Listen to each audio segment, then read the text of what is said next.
From the Center for Advanced Study in the Behavioral Sciences at Stanford University, this is Human-Centered.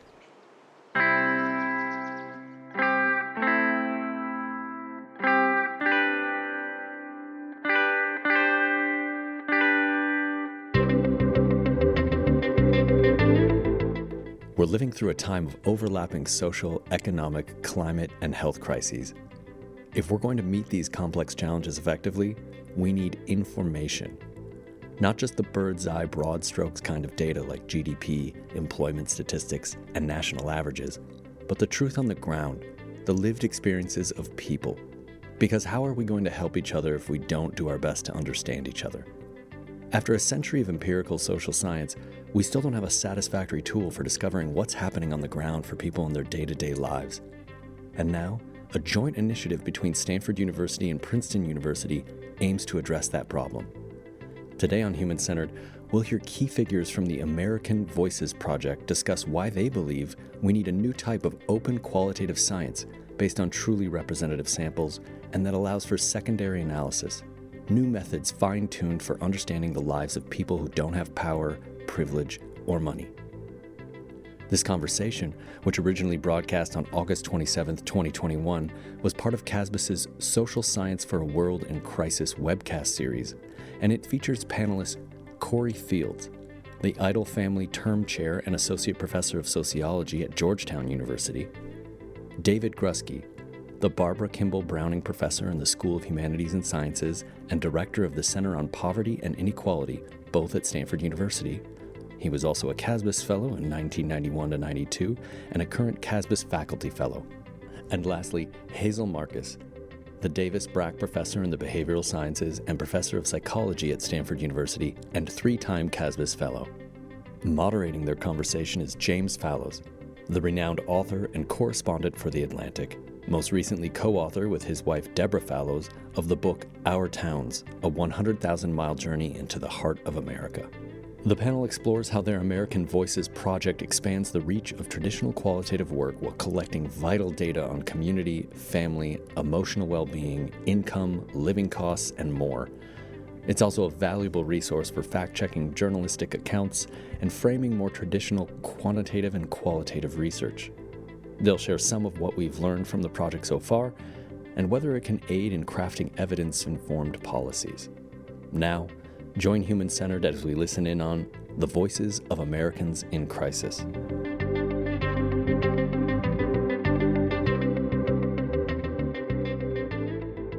Greetings, everyone.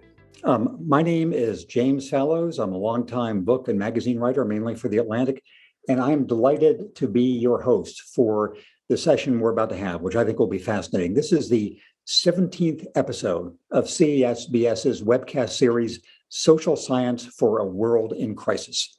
I think I'm really looking forward to the discussion we're about to have with three eminent scholars and with all of you who are joining us. And so I hope you'll find it as interesting as I have found it interesting to learn about this project in preparation. I'd like to thank and acknowledge this episode's partners, the Federal Reserve Bank of Atlanta, the Federal Reserve Bank of Boston, the Russell Sage Foundation, and the Stanford Center on Poverty and Inequality. You know that we have three very eminent panelists. Many of you may know them already personally. I assume all of you already know their reputations and influence and work over the years. We have links that you've already received to bios of the panelists, and in the chat session, we're going to have more information you can click on. So I'm going to say just a word about the official IDs of each one of our three panelists so we can get right into the discussion of what we're going to hear from them. Corey Fields is the Idle Family Term Chair and Associate Professor of Sociology at Georgetown University in Washington. I'll say that both Corey Fields and I have recently been living in Washington, D.C., as you can tell by the very daring and fashionable dress code we have both adopted for the day. One of Corey Fields' specialties is identity and the stories we tell about ourselves. And as you'll see, that whole role of identity and storytelling is a very central factor in the project we're about to learn about. David Grusky is the Barbara Kimball Browning Professor in the School of Humanities and Sciences and Director of the Center on Poverty and Inequality at Stanford University. And he was a CASBS Fellow in 1991, 92, and is currently a CASBS Faculty Fellow.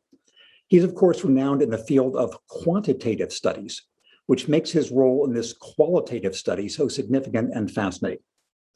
Hazel Markus is the Davis Brack Professor in the Behavioral Sciences and Professor of Psychology at Stanford, and has been a CASBS Fellow 3 times. Her work has crucially involved the role of self as shaping behavior and culture in shaping the self. And again, you will find these to be crucial elements in our discussion. Today's conversation is on the Voices of Americans in Crisis, a focused look at the work of the American Voices Project. Corey, David, and Hazel are among AVP's leaders, and they're going to tell us about what they are doing, why it matters, and where they think it will lead. So here is how we propose to proceed in the next hour or so of discussion. I have a few opening rounds of questions for our 3 panelists, mainly exploring questions both of process and also of substance. What the AVP is, American Voices Project is doing, and how specifically these 3 scholars have become involved in it. I'll then ask them what the AVP has revealed that's of importance about the state of the United States at this moment of so many overlapping crises for the country, and what the implications are for the country as a whole, for academia, for journalism, and for related fields. And respectful of everybody's time, we'll keep the session to about 1 hour total. We don't have a hard cutoff time, but that's our target. And partway through the discussion, as the discussion gets underway, I'll be taking questions from you all. So feel free to queue them up in the Q&A session of the Zoom feature. And we'll please keep your questions as concise as you can. We have one of the CSBS staffers officials is looking at them. Will be feeding them to me. Probably, if past episodes are any guideline, we'll have more questions that we're able to cover in real time here.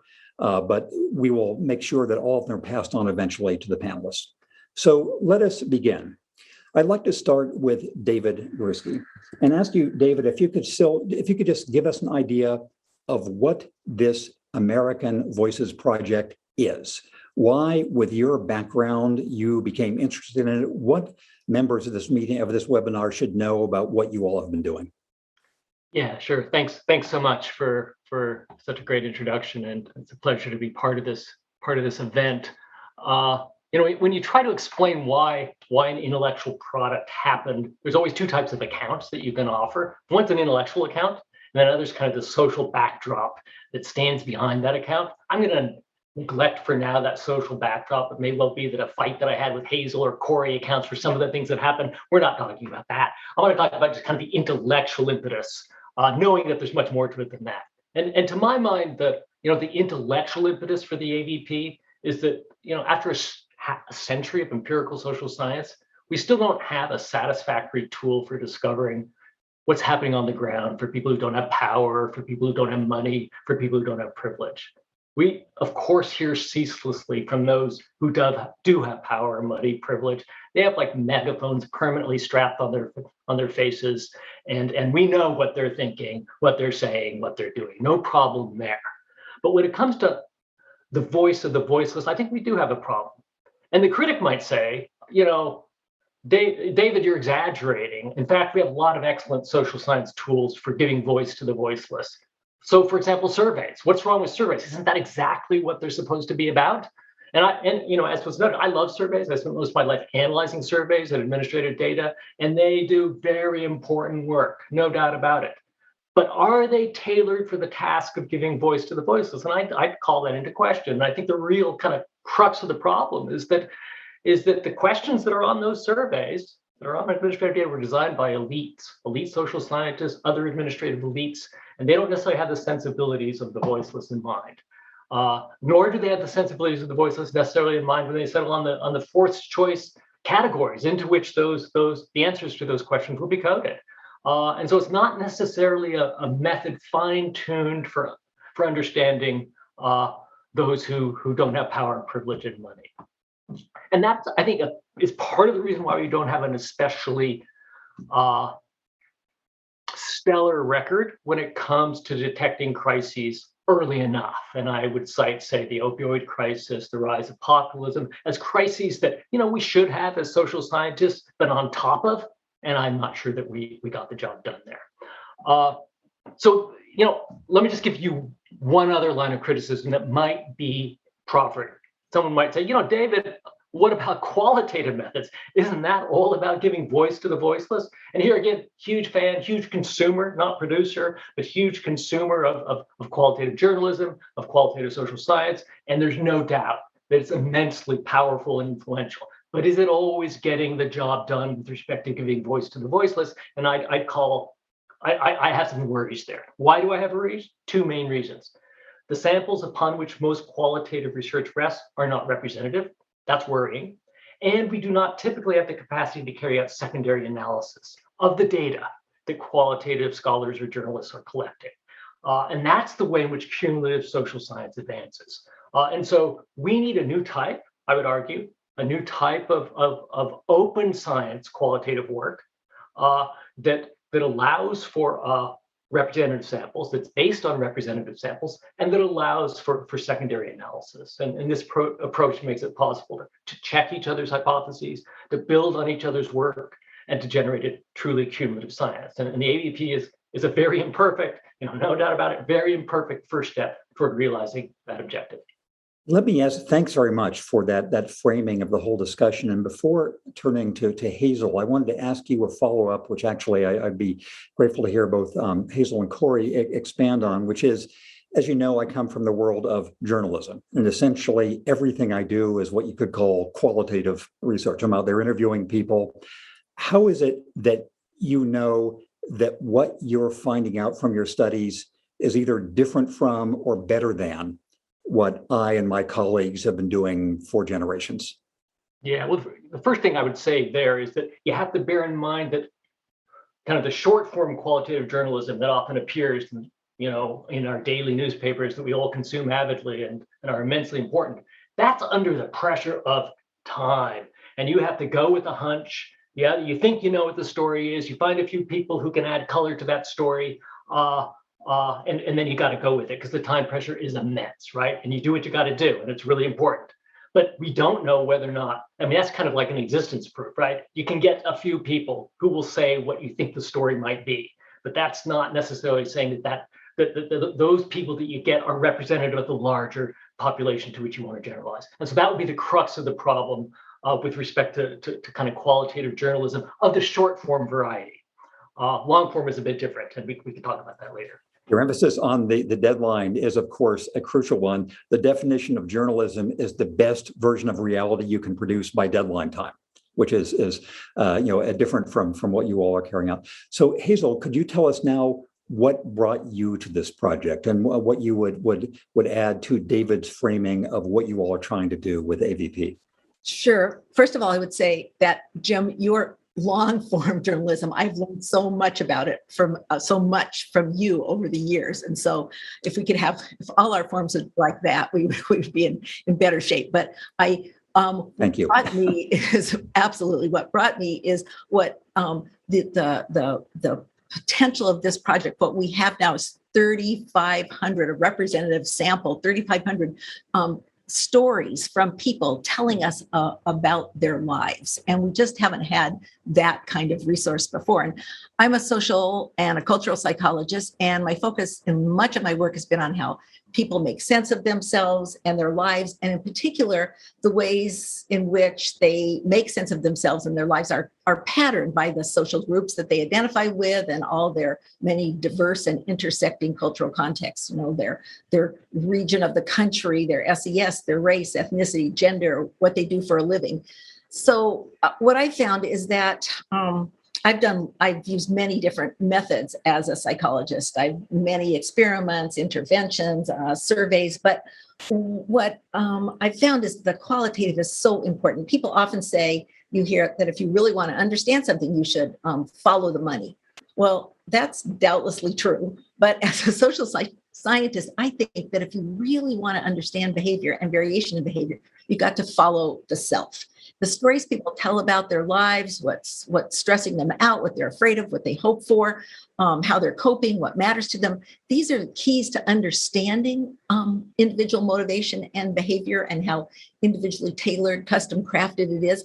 But also, if you want to see how the culture is changing, and I think, one of the reasons why we're all here is because we know that's happening in so many ways. If you want to understand that, where our society is going, you've got to listen to large groups of people talking about themselves. You're going to see the future, giving them a chance. So I came to this interest myself when really beginning when I was in graduate school at University of Michigan. I was an interviewer as a student for a number of surveys. I was knocking on doors in Detroit.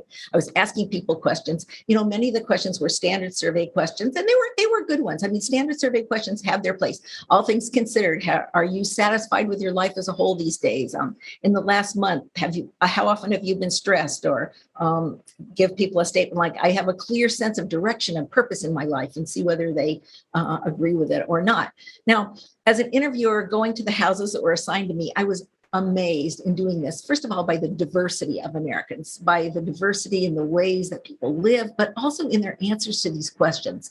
And also, things that seem obvious to me now, but they were really life-changing for me then and made me into a social scientist. People in more affluent neighborhoods answer differently than those in much less well-resourced neighborhoods. Those with high school educations answer differently than those with more education. Black people answer differently from white people, from Asians, et cetera. There were patterns according to these groups, but also a huge variation within these groups. And I think once you have an experience like that, and you've been an interviewer, and you have extended, serious contact with lots of people, you start to get into their heads, and you get out of your own head, and you start to think differently as a theorist of social behavior, and also, as a scientist of people. And I think that's what qualitative data, a chance to work with it, does for you. And I thought then, and even more so now, that people, that as social scientists, we should be much better. We should know much more about behavior, and we could be better at predicting it and thinking through how we might, make various changes in society, and make some types of improvement in institutions that I think we're all hoping to, if we could listen to people more and how they're making sense of their experience. And I just say one other thing that I discovered that brought me enthusiastically to this project is that I was really amazed that people wanted to talk. When I was interviewing, they would patiently answer the survey question, but then they wanted to keep on talking to me. They wanted to tell me more. They wanted to explain things to me. They wanted to tell me the context. And what I realized is that many people, not all, but many of them were very happy to have someone ask them a question and then give them the opportunity and the space to talk about themselves and their lives, and then have someone listen and write down the answer. This doesn't happen to most of us in our lives, I think, to most people. And so I think it was a gratifying experience all around for me and the others. So, just in the last answer to your question, I think the American Voices is a tremendous, tremendous opportunity to have this qualitative data on a representative sample, and then to pair it with the survey questions, because the study does contain 50 very good and standard survey questions, and we're going to be able to go back and forth between the open-ended answers, the qualitative answers, the standard survey questions, and see, what we're figuring out with the survey questions, what we're not, what we're missing, and really, as David said, give voice. And I agree with him, to tons of people that haven't had their voice in our studies. Thank you so much. There's a million things I'd like to ask you about that, but I'm going to ask Corey a question, but I just wanted to say one of your points about people liking and wanting to tell their own stories resonates so deeply with my experience in journalism. It's a cliche that if you turn a TV camera on a person or even a tape recorder, sometimes they freeze. But my experience is if you respectfully ask people to tell their stories, everybody has a story, and most people like to tell their story, and they get through this stage of telling you what they either think you want to hear or think will make you mad, and get to telling their own story, which, Corey, is the transition to you. I know that you've been deeply involved with the way people craft their own stories and the ways in which people are reliable and unreliable narrators about themselves. Tell us about your work with the AVP and what we've heard from David and Hazel. The other parts of the project we should know. Right, that's quite the setup, Jeff. And so, in the spirit of not being an unreliable narrator, I will answer the question in a true, honest fashion. So, I like to think of myself as having two contact points with AVP. So, when I started out as a professor, I was an assistant professor in the sociology department at Stanford, and I got invited to this brainstorming for like this new idea for a qualitative, publicly available data set. And, this was some vague project that my senior colleague, David Grusky, was working on. And so I was like, I guess, right, they think there's going to be some food at this thing, so I'll go and like see what they're talking about, right? And I remember thinking like, oh, right, David Grusky, Kathy Eaton, like legit people are involved in this and they seem super genuine about it, but like conceptually, this seems highly questionable. I can't even imagine how this would be useful to anyone who actually does qualitative research, right? I was like, well, this seems like, I'm guessing quant people want to be mixed method, and this is like a way to do like a big survey thing and then be like, let me pull some quotes that illustrate the point. And so like those quotes will now be made publicly available, but thanks for the lunch. Here are some suggestions. See ya, right? And that was sort of like how I left feeling about it, like the first sort of exposure to it. So fast forward to last summer, I get an email from David saying, hey, we actually got this American Voices Project thing off the ground and it's happening. Any interest in joining up with the PI team on this? We'd love, to have someone with your background and experience, qualitative experience on this. And I was like, well, right, it sounds like you guys are doing some really noble stuff, hearing the voiceless and giving opportunities for everybody. But more directly, I'm a qualitative researcher in the middle of a pandemic who can't actually go talk to people. I can't be doing ethnographic observations of workplaces because workplaces are closed. So I got some time on my hands and I need some data. And like, this seems as good a thing to do as any. And so honestly, as someone who came to the project with, a fair amount of skepticism, I've been really taken with how rich and useful the data actually is as a qualitative researcher, right? Like working with the data is what convinced me. Like I knew the motivations of the people behind the project were genuine and true and all well-meaning. But what's been most striking to me is actually the quality of the information, like how much care and hope. I'd like to think that now I'm contributing to this care in terms of developing the interview protocol, right? The structure around like how the interviews happen and what happens with the data, right? I was really taken with, how much attention was paid to that, but then reading the transcripts, listening to the interviews, right? I was incredibly struck by the level of detail in the data, right? And how much you can garner from hearing people tell stories, right? And like what I love about this project is so much of it is set up around telling me a story as the interviewer, right? So tell me about your workplace.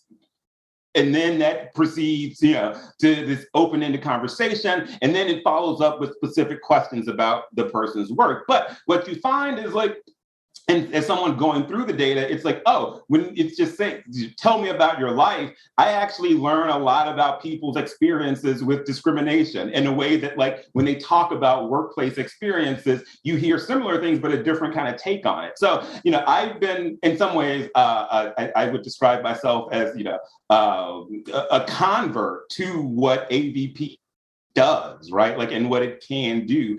And I'm, in some ways, as a qualitative researcher, it's working a little bit differently, right? Like sort of when I design own interview projects. It's sort of like I have a sense of what the project is about, what kind of questions I would ask, and sort of, and how I would engage with subjects or whatever.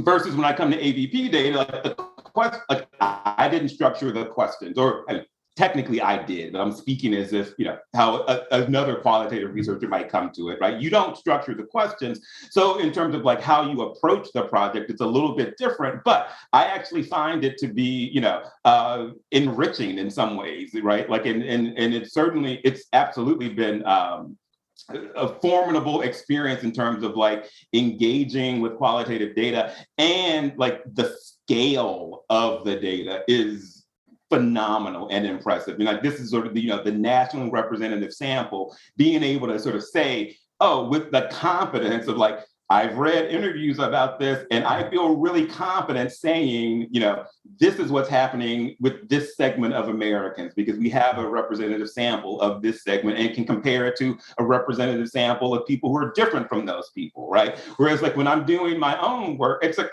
I think it's methodologically rigorous and high quality research, but I'm often sort of in a position of where I can say, I can speak to who I spoke to. Right. And I can sort of like intimate what I think that means for everybody else. Right. But when I'm doing AVP work, actually, I feel like there is more of like, this represents what's out there. Right. And it's like, at least in regards to sort of Americans. So that's, a little bit sort of long-winded and windy, but that's how I came to the project. And, I feel like I've been the better for it. So I'm glad I got past my initial skepticism, and, I guess silver lining of the pandemic got me in this. One specific follow-up to ask you. You say that, the richness of the stories has captivated you and revealed so much. Can you give an illustration of a story, a conversation, a self-monologue you heard that helped you see the world a different way? Yeah, I think in some ways it's interesting hearing everyone talk about like their experiences of life in the pandemic. So I'm thinking about interviews from last summer, right? Like, and reading those. And what was really striking was like the ways in which, everyone draws on a really similar kind of framing for articulating their experience, right? But the content, so there's sort of a formal way of talking about life in the pandemic that like, I think, linguists would love this data, right? Like you could sort of look at like, there is a way that Americans talk about life in the pandemic, right? But the content that fills that form is so varies so intensely. And there's this interesting dynamic where a surface reading would give a sense of like, oh, everybody's going through the same thing. Like, because what people are saying is like, we're all going through it and life has been crazy. And so like, right. So it's like, oh yeah, everybody's going through it. But once you sort of hear beneath, like, what does going through it mean? Then some people are saying, yeah, it's tough. We're all going through it. Like, my job has been closed down, so I haven't been making money. And my ex has COVID now, so I can't send my daughter over there because she has asthma. And like, I don't really know what we're going to do about that. And so, but my car broke down too. So we're just trying to figure it out. But like, everybody's going through it, right? Then you read go through 3 more transcripts and someone's like, oh, we're all going through it. It's like so crazy. COVID is just a mess. Like my Netflix queue is a mess because my husband is home now from work and he's watching movies all day. And like that internet is so slow because kids are doing school and I'm doing work. And it's like, right, like the formal structure of how they talk about life right now would give this sort of sense that, right, okay, yeah, everybody's going through it and like shared, collective experience. But hearing, like when you hear sort of like the depth of the stories, right? So, and I think that's what sets AVP apart, because like, I actually think it is meaningful and important that people tell their stories in the same way. I also think it's really important to note that the content of those stories are incredibly different, right? And that in some ways it's like people talk about the polarization of America, which is like, I think is very real and meaningful. But my experience of like AVP data and reading the transcript has actually affirmed for me, like, strong commonalities of experience, right, that manifest in the ways that people talk about things. Like there's just this very sort of like American way of talking about your life that actually crosses a lot of sort of boundaries that we think of as being like super meaningful and important, which isn't to say that they aren't. So, I mean, I guess in some ways that's not speaking about, not a specific transcript that moved me, but it is something I think that would only emerge having looked at this sort of representative sample of people telling their stories, right? And it's like through sort of seeing that, like, the shared formal structure, but the varying content of like the American story of summer 2020 was, definitely like a striking and impactful experience dealing with the data. Thank you very much. And what you say resonates, at least with me, on so many levels. I can go into later on personally and professionally.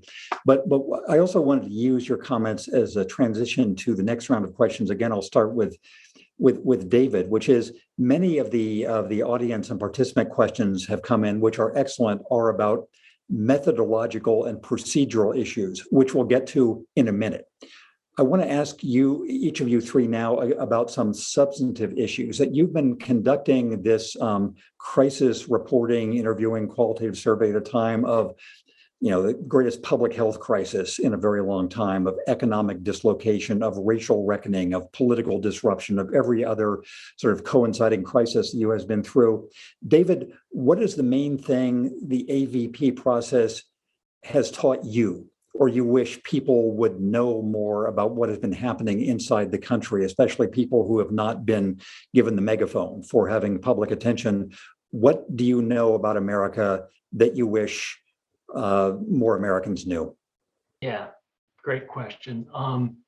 Before I get to it, I just wanted to follow up just briefly on one comment that Corey made, that he was impressed, and I had exactly the same reaction, impressed with the richness and quality of the interviews. And so too was I. I had the same worries that Corey had, by the way. I just maybe wasn't so willing to express them, but as to whether or not this would come down well. But it did. And in understanding why that happened, I'd be remiss if I didn't say our interviewers were extraordinary. Well trained, I think, but not by me, but by the people who knew qualitative techniques. Very well trained, but they stepped up and did an amazing job. And it's really important to acknowledge that standing behind this is the work of lots of very, very committed interviewers. So on the question of what I've learned, I want to talk a bit about a report on which I'm currently working in collaboration with Joanna Williams, Michelle Jackson, and Charles Varner, because it's fresh on my mind, and I feel like I've learned a lot right now from it. And the purpose of that report is to examine whether the country's safety net, as it's currently configured, is offering help when people most need it. We typically debate about, are we offering enough support? Is the safety net as big as it should be? But it's also important to ask whether or not help is being delivered when people need it. Are we getting the timing right? And you should, it's important to recognize our safety net is all about certain bets on when we should be intervening, when we should be offering assistance. So it's built around kind of institutionalized life course events, like losing a job, getting evicted, retiring, and so forth. We think we know when people need help. Are we getting it right? And one thing that we've found, and it's still early in the research, so I could be interested in reactions to it if we have time, that often these events are happening, if you will, at the wrong time. These problematic events are not happening when we think they should be happening. We found time and again that help wasn't available when people needed it. And then they went off the rails in pretty irrecoverable ways. So for example, I'm referring to sexual abuse or violence that had profoundly disruptive effects on people's lives and no one was there. I'm referring to relationship breakups from which people just couldn't recover and no one was there to help them. I'm referring to accidents, so many accidents at home, on the job, that brought on cascading problems, no one there to help. I'm referring to chronic mental health problems that were barely treated, shallowly treated, virtually no treatment at all. And that led then to cascading problems again that sent people off the rails. I'm referring to all sorts of exogenous shocks, like a pipe burst in someone's house, or they had a small fire in the house, or a death in the family, threw people off course, led to cascading problems, and no one there to help. And so the AVP is very extraordinary. And you get the arc of someone's life. You're kind of like a societal psychotherapist as you're reading this, and you're saying, oh, that's where they may not even know that, but that's where things really seem to have gone off the rails and no one was there. And so it seems like, in reading the transcripts for this particular project, there are really two worlds in America. There's a low-income world that has lots of shocks, many more than I had appreciated, lots of shocks. They come at the wrong times, not when the safety net's there for them, at the wrong times, not at the safety net mandated moments, other times. And then, of course, they're much more vulnerable to those shocks than the high-income world. The high-income world has fewer shocks. They happen at the right times when the safety net's there, like they get unemployed. Okay, we got unemployment, it's all good. And of course, they're equipped to deal with them because they got many more resources. So the question is, what do we do? I'd love to fix our institutions so we're not delivering so many shocks to the low-income population, so they don't have the resources to deal with those shocks. But if we don't do that, we should. But if we don't, we should at least fix our safety net, which is kind of the institution of last resort, so that it's equipped to handle those problems when they crop up, given the horrific institutions that we built in this country. Thank you very much for that. And again, something that resonates with me. My wife, Deb, and I made a movie this spring with HBO called Our Towns. And there's a large segment of it set in northern Mississippi. And we quote one of the most memorable scenes, a man named Raj Shaunak, who was a big figure in the East Mississippi Community College. And he said the story of their students is they were one flat tire away from losing their job, losing their house, having their family break up, which is, again, some of these exogenous shocks. So Hazel, what does your work in AVP, what has it taught you about America of this moment that you wish more people knew? So many things. Let me just say first, to build on David for a minute, though, I think that this data has the potential to help us change the major narrative in this country about government support and government aid, because as we know, it's extremely negative, and people have the most negative views of the recipients of various types of aid. And we've been dealing with this since, Reagan told us most worst words in the English language is, I'm from the government, I'm here to help. Ever since that period, we've just built on that. But when people start to understand the kinds of problems, issues, shocks that people are dealing with, and the precarity of their situations, and really start to see, those are the things that could happen to anyone and are happening to lots of people. I think we have the chance to really get the ball rolling on, actually, we need this safety net. You should have a safety net. You deserve it. So that's just, what I think could come out of it. More specifically to your question, I've been finishing touches on a report on coping and loss during the COVID period. We have such fulsome data on that, and that's a report that I've been preparing with a really good team too. Another social psychologist, Jeff Cohen, and an amazing team of postdocs and graduate students, Catherine Thomas, Michael Schwabe, Matt Garcia. Because one thing we have to say is that we do have this very great high quality data, but that means we have a lot of high quality data, and that means it's endless work, but we're doing it.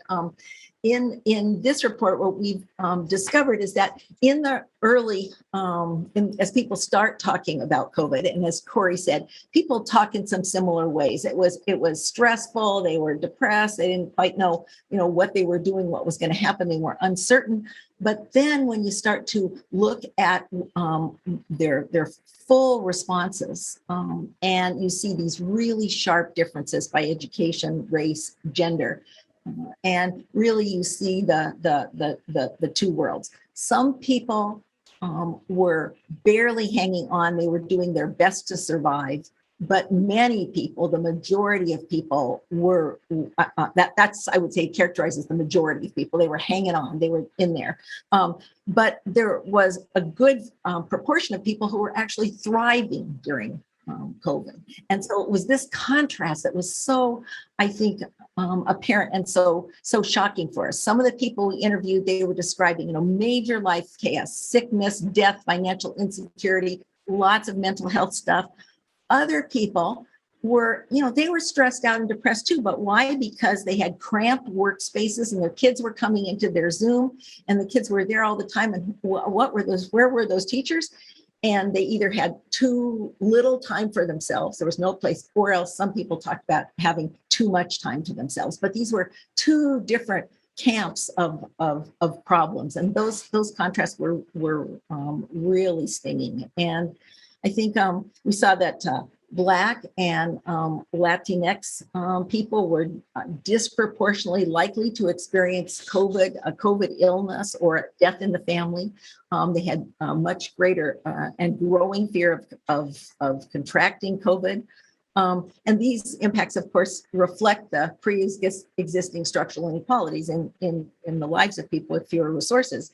The job losses there were, of course, concentrated among people that don't have college education.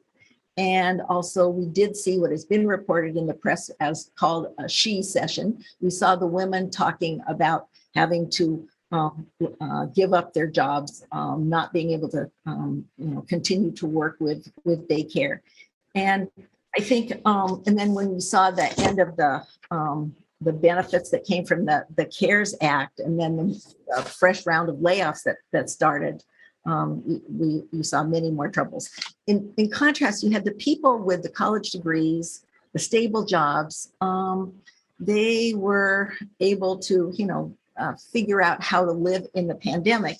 And actually what we saw is that many people reported it was a kind of idyllic time for them. They got to pay attention to their health. They got to cook with their partners and their families. They got to go to therapy. They got to try new sorts of things, to read novels, to think, to have time. It was shockingly different. But I think that was important to know, because as we start to see why a lot of people don't want to go back to work or not to the jobs, you see what it is. They found that life could be different, and it's possible. And how could they figure that out? But once again, that was very, very patterned by economic positioning, and that I think you could know from the survey data that they were different a little bit in their levels of satisfaction and how depressed they felt, but you wouldn't know the details.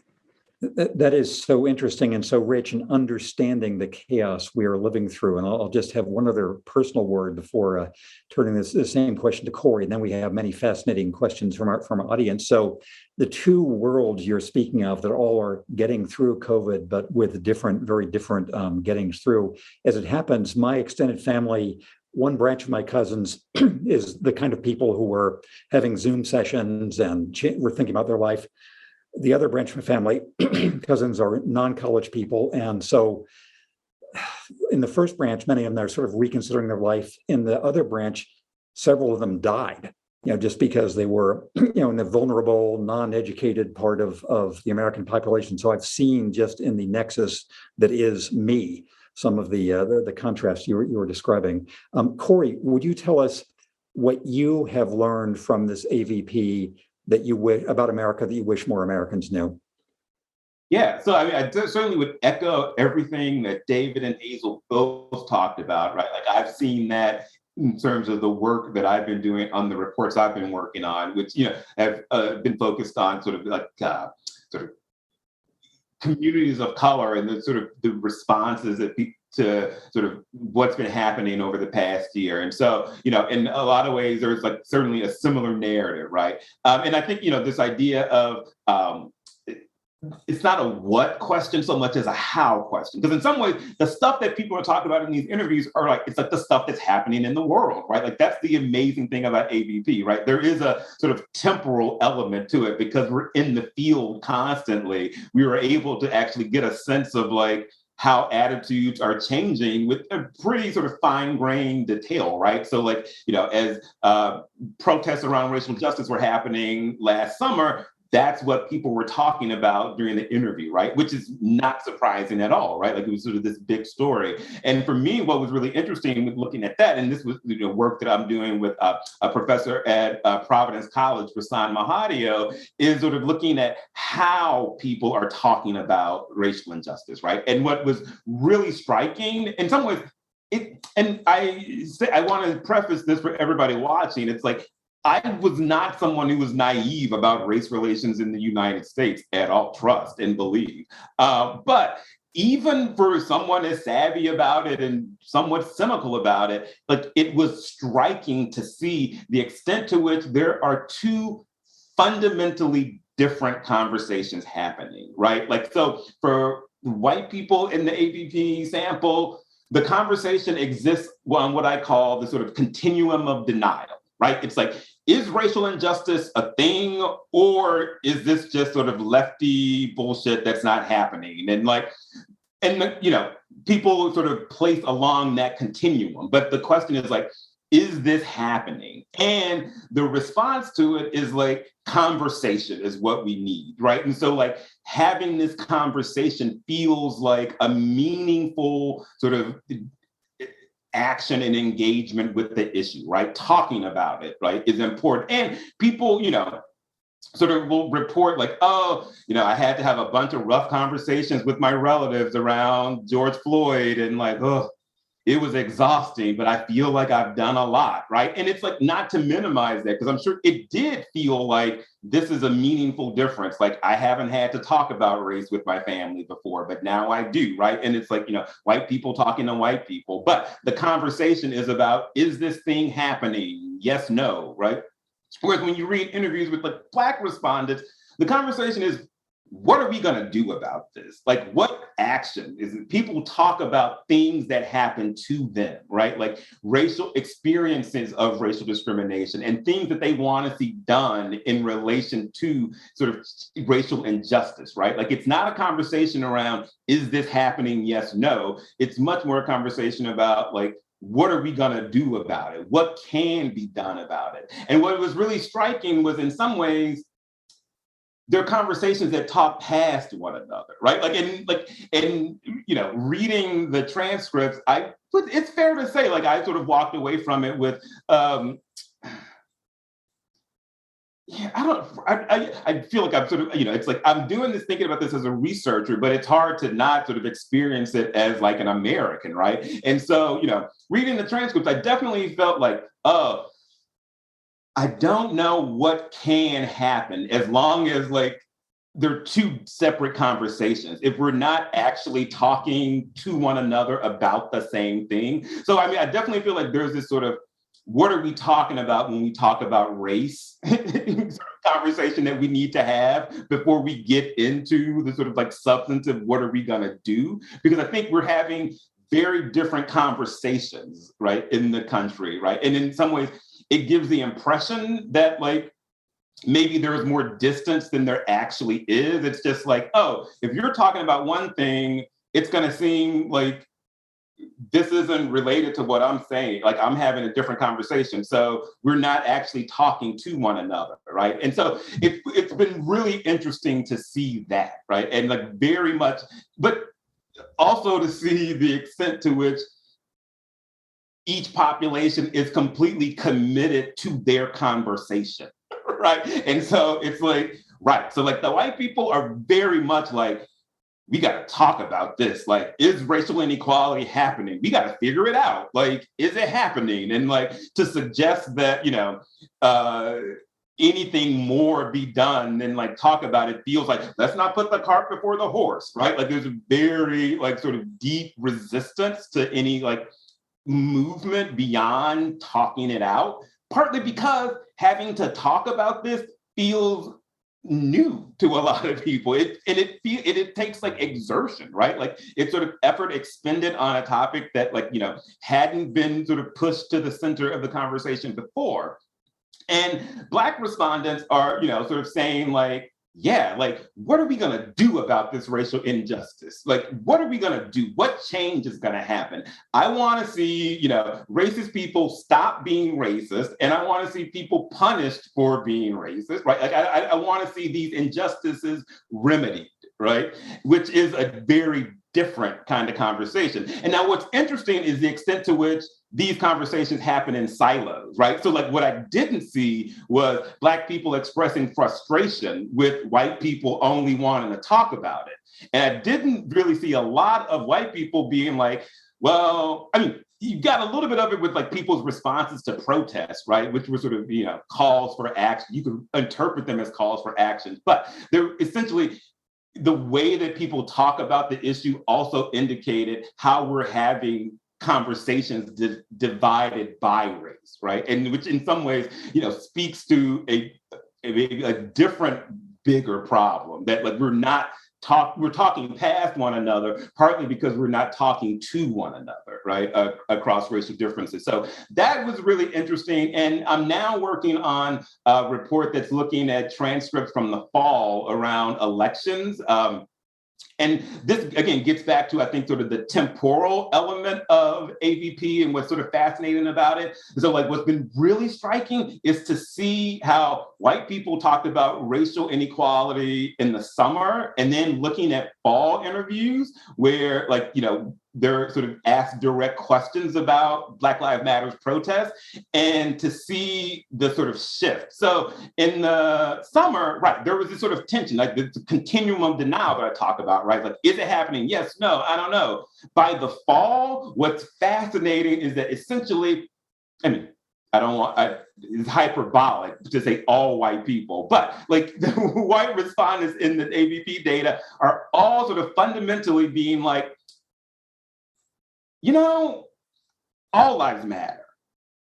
I get it, racial inequality is a thing, but like, I really think like focusing on like is it really fair to focus on Black lives, right? And what was really fascinating is this sort of like leveling that's happened, because I think, again, and this is initial analysis, but my reading of it suggests that like people on the sort of the ideological right sort of have maintained a constant, all lives matter sort of position. But by the fall, what you saw were people on the left sort of being like, well, racial inequality absolutely is totally for real. Like, I am not on the wrong side of the continuum of denial. It's totally real. But all lives matter. But like, I feel like the only way we're going to get through it is to talk about everybody's life being important, not just Black lives.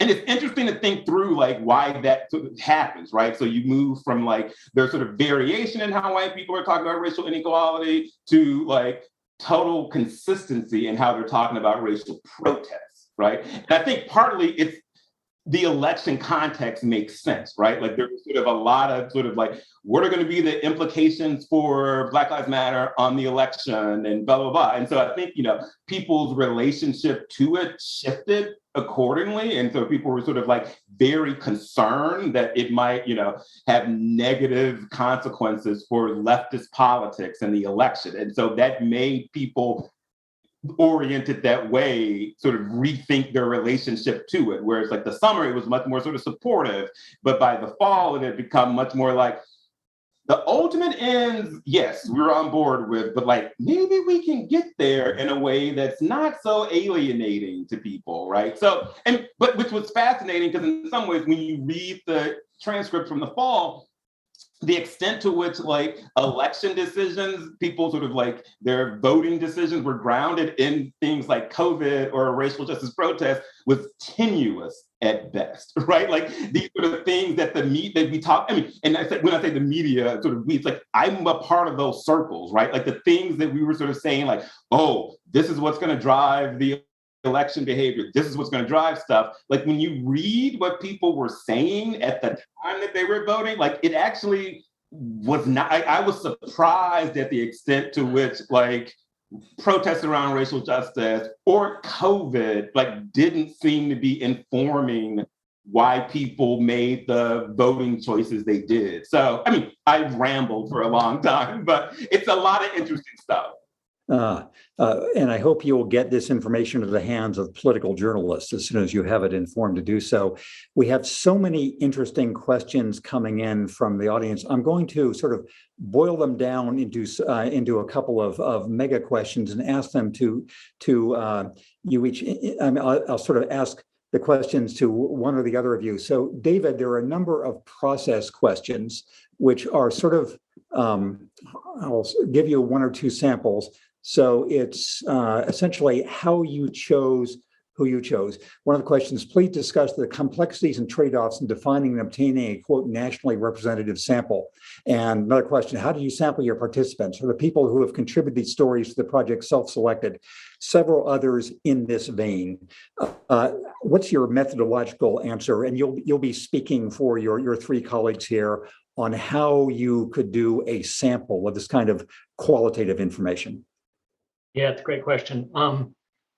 The basic structure was to start with a list of all census tracts, census block groups more specifically, across the United States, then draw a representative number of those. And then within those block groups, draw a representative sample of households. So then we had our list of people or households we wanted to contact. In the pre-pandemic period, we had people knocking on their doors. When the pandemic hit, we of course had to withdraw interviewers quickly, and then we reverted to a remote interviewing design where we sent mailers to those same addresses that had already been selected, and then carried out the interviews through the telephone. Now, I should say that method of drawing a sample is incomplete. We also had a homeless subsample because they're not going to be showing up on lists of addresses, right? And it's really important to talk to the homeless population. That has been suspended until we can resume face-to-face because there's no other way to really do that. The same problem holds with our Native Nations sample, in which it's difficult to carry that out through the telephone. And so that's suspended until we can resume face-to-face. Yeah. Great, thank you. So, Hazel, there's a number of questions. I'll give you an overview of them that I'd be grateful if you could address. They're about the interview process. It seems with open-ended questions, the interviewer and interviewer play an important role. Should I be concerned about an interview effect? Do interviewers go through some sort of standardized training and minimize this? A related question, can you share anything about the experiences of the interviewers? What does it feel like to be in the field? What does it do to someone to hear these stories? A related question, have there been any adverse or unintended effects on participants and or interviewers, given the potentially vulnerable nature of this work? What ethical considerations have been taken with regard to this? So the whole interviewer process, tell us how we should think about that. Well, that's a great set of questions, and that could be the source of another webinar about doing this. I think David already made mention we had intensive training of the interviewers to bring them into how to interview, how to wait, when to respond. They practiced before they went out. So we really worked hard on that, because as the questioners are asking, that makes all the difference in the world. And it was hard for some people, beginning interviewers. I know a lot of students who start, they want to engage in conversation more than we want them to. They want to smile too much. They want to be reinforcing. So we had to get them to be positive but neutral, just to get the answers out. So that's really one of the real advantages is the training that was given to the interviewers. I would say the effects on the interviewers are much like I reported my own at the beginning. It changes your life to listen to the diversity of these stories and to listen to what a diverse nation in our experiences we are, and you don't get over that. You can't feel the same about generalizations that you read on a daily basis about people and various groups of people, because you know about these lives and you care about these lives in a way that I think it doesn't happen if you don't get this kind of training. So I think good effects on the interviewers. When we first started, some of our interviewers were, wondering if we were doing enough on race and probing race because we're about inequality, and so they pushed back on us. We had endless meetings and talk about this, and if we wanted to give voice to the powerless, were we really doing this? We're the power people saying these are the questions, and shouldn't the people themselves have a voice in the question? So that's an ongoing dialogue that's going to improve this work in the future. I think we made good strides in that direction. And as far as bad effects on the respondents, the participants themselves, we haven't heard of any of that yet. So that remains to be seen. We do have an experiment embedded within the study in which we gave some of our respondents a chance to think about what matters to them in their lives, what their values are at the end of the study, and other people we had them talk about transportation in their city.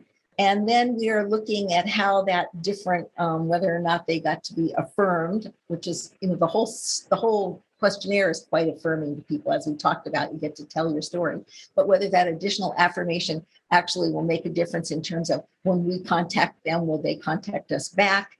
And then we're following them out on various behaviors, because we raise a lot of things about looking for jobs and changing jobs and looking for various kinds of services and unemployment issues. So I won't go on about that study, but we have that built in there, and we will be able to answer the very good question that the questioners are asking about impacts on respondents. That certainly matters. And there's one more question about the sort of interview and story process, which I'll ask you just as we're getting into our final moments here. And people have asked a variety of this question: how do you analyze all this data? You have the huge amount of information coming in. What's the simplest way to describe how you analyze it?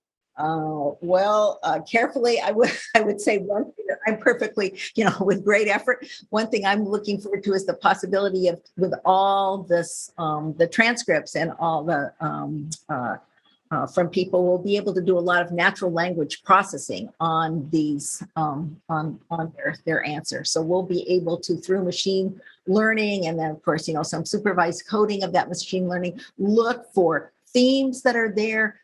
By groups, by region of the country, by race, ethnicity, we'll be able to do a lot that we could never think about doing before, when we only had to do, hand coding. But of course, we'll have to do a lot of that too for some of the more complex issues. So I'm going to ask each of you now, if you can, just in 1 minute in our final round here, to get across the main thing you would like your colleagues to know about the AVP project, either that I haven't asked you or that I have asked you and you already said, but what's the main thing you would hope that people would remember about what you're doing? David, I'll start with you. Sure. I want to follow up a bit on your question about how we're going to analyze these data. And one of the distinctive features of the American Voices Project is that this is going to be an open resource to qualified scholars and to people in the community. That public call is going to be going out in a couple weeks. And this is because there's no way that a small team can do justice to the richness of these data. This needs to be crowdsourced. This needs to be a resource for the full social science community and others, so that we can collectively understand what's happening. And so that is a distinctive feature of the AVP, and I invite everyone who's interested to take a look at that public call and see if they want to be part of this. Great. Thank you very much. So Corey, in 1 minute, what's the main point you would like people to be aware of about the project? I think, I would encourage people to sit with the data and experience it. Like, what I found most striking for me was like coming to it as an analyst, right? Like, even in that capacity, it was hard to not walk away with a sense of like, I understand my nation better, right? Like, I feel like sort of engaging with the AVP data actually had this sort of secondary knock-on, like, I don't know, like I was going to say patriotic effect, but I felt like I really did have a sense of what was happening in the country in a way that, like, my lived experience, it sort of, it illustrated for me the extent to which like my own personal networks should be understood as just that, my networks, not necessarily representative of what's happening. And so in that sense, it was actually really good. It was like a breath of fresh air, and that forced me to step back from like the, news and information sources I'm constantly inundated with. I was kind of like, oh, you know what? Right.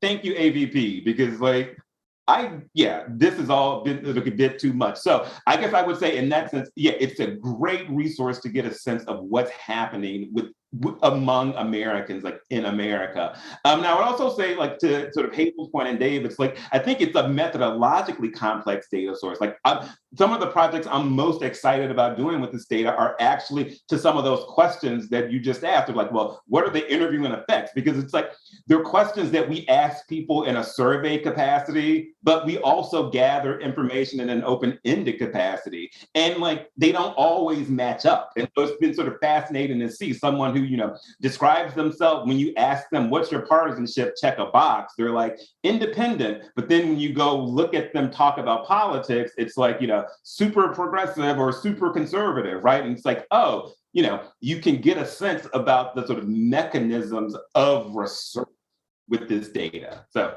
that's more than a minute, but that's what I would say. So thank you. So Hazel, you can take us out of what is, your minute of the main thing you would like people to bear in mind about the AVP. We are amazingly diverse people, an amazingly diverse nation, and that's a good thing. That is not a source of division. That is a source of resource and asset and richness, and we have to understand this, and this data will help us know this. We talked about the two worlds that people differ by SES. We talked about how they differ by race. We need to get into that, really know that, and we have to start to think about how we can devise different and better survey questions that will allow people to actually reflect on those differences, things that we don't ask now. And we have to stop worrying about that this is, if we talk this way, this is going to divide us. If we don't start talking about how these are big categories of lived experience of gender, race, ethnicity, what we do for a living, where we live, what part of the country we live in, if we don't start talking about how that makes a difference in our lives and the way we're experiencing the world, we are going to